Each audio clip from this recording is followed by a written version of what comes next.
번째로 발표를 할 블로그 팀입니다. 저는 대표인 한철현이고 통계 집계를 맡은 조영석, 그리고 발표 자료 준비를 한 황수환입니다. 그렇다면 이제 본격적으로 발표 준비를 시작하겠습니다. 우리에게 광고란 무엇일까요? 이 그래프에서 학생들이 광고로 가득한 삶이라고 대답한 것처럼 저희는 광고에 둘러싸여 살게 됩니다. 하지만 불특정 다수에게 전달되는 광고의 특성상 부적절한 광고가 발생하는 현상이 저희 주위에서 자주 발생하게 되었고, 이에 의문을 품어 탐구를 진행하게 되었습니다. 탐구에 진행하기에 앞서 저희는 통일된 기준을 적용하기 위해 몇 가지 조건을 설정하였는데요. 우선 응답자들의 사용기기는 한 가지로 분류했습니다. 그 다음에 모든 광고 제공업체는 공통적인 요소를 반영한다고 가정했으며, 마지막으로 광고는 사용자의 사용 정보를 바로바로 반영한다고 가정했습니다. 이 조건들을 바탕으로 저희는 저희 학교 학생 224명에게 설문조사를 진행하여 탐구를 진행했습니다. 다음으로 응답자가 어떤 환경에서 인터넷을 사용하고 그리고 접하게 되는 광고가 무엇인지를 조사했습니다. 첫 번째로 전자기기, 두 번째로 포털, 세 번째로는 웹사이트, 그리고 마지막으로 접하게 되는 광고를 주제로 두었는데요.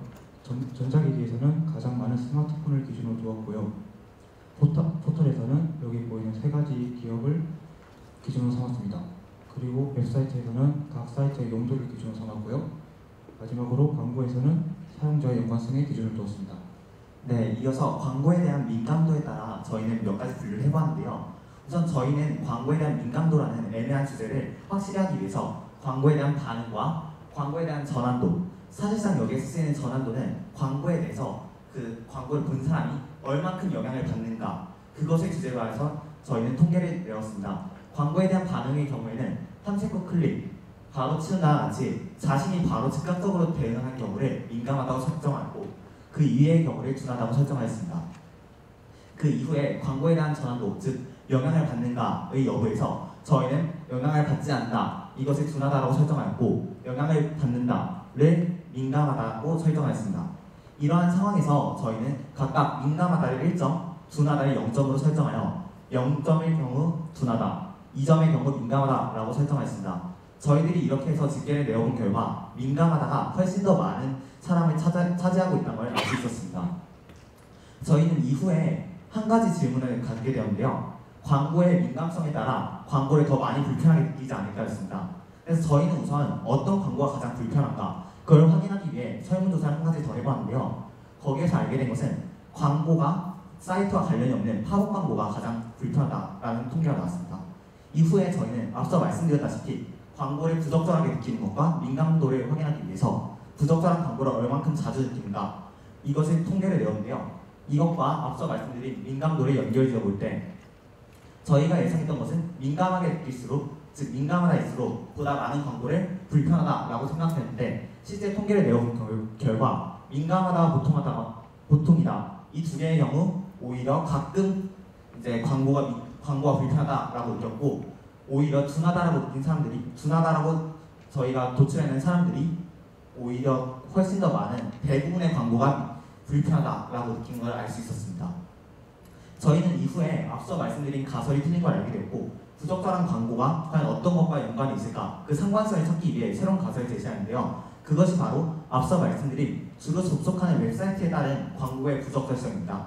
저희는 그래서 가장 많이 쓰이는 세 가지인 유튜브와 네이버, 해외 사이트를 제시하는데요. 유튜브와 네이버의 경우에는 하나의 단체에서 정리하는 만큼 광고와 연관성이 있었습니다. 하지만 해외 자료 사이트의 경우는 산발적인 만큼 광고와 연관성이 떨어졌는데요. 저희는 이 안에서 과연 어떤 광고가 가장 많을까, 이것에 의문을 갖게 되었고, 찾아본 결과 우리나라에선 불법인 해외 도박 사이트, 아니면 성인 자료, 성인용품, 이런 국내에선 불법인 자료들이 무척이나 많은 걸 알 수 있었습니다. 그럼 이제 마지막으로 반응 요소의 영향을 알아보고 결론을 도출하겠습니다. 우선 기업의 광고 전략을 살펴볼 때 네이버, 카카오, 구글 이 세 가지 기업이 각 차원의 기준으로 사용자의 사용 환경을 파악하고 있었는데요.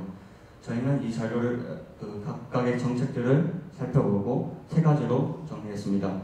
인터넷 쿠키, 검색 기록, 상호작용, 이렇게 세 가지라고 할 수 있는데요. 이 세 가지 요소에 영향을 미칠 수 있는 대응을 5가지로 간추려 보았습니다.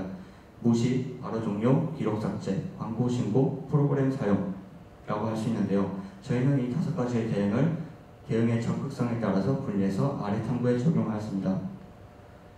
대응 요소의 적극성과 광고 개선의 상관관계를 알기 위해 저희는 민감도별로 10명의 2차 설문자를 선정하여 조사를 진행했습니다.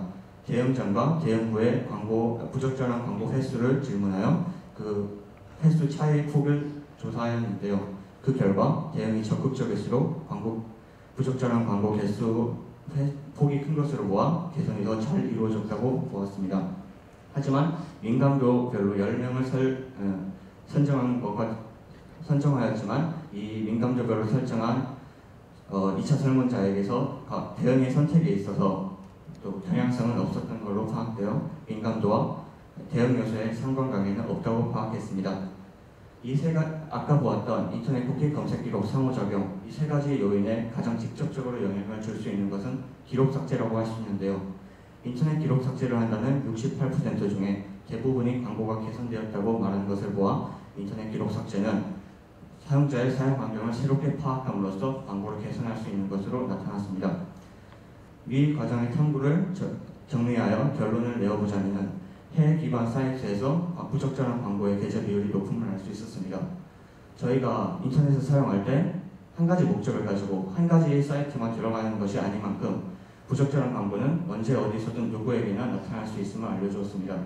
하지만 민감도에 상관없이 광고에 대한 대응의 적극성이 높을수록 광고 개선이 더 잘 일어나는 것으로 보아 적절한 대응으로 광고를 개선시킬 수 있음을 알게 되었습니다. 이 결론을 바탕으로 실생활에 응용할 수 있는 몇 가지 방법을 간추려보자면 올바른 상호작용, 광고 신고 이용, 인터넷 기록 삭제, 프로그램 이용이 있겠습니다. 저희의 발표가 쾌적한 인터넷 환경에 도움이 되었길 바라면서 발표를 마치겠습니다. 감사합니다.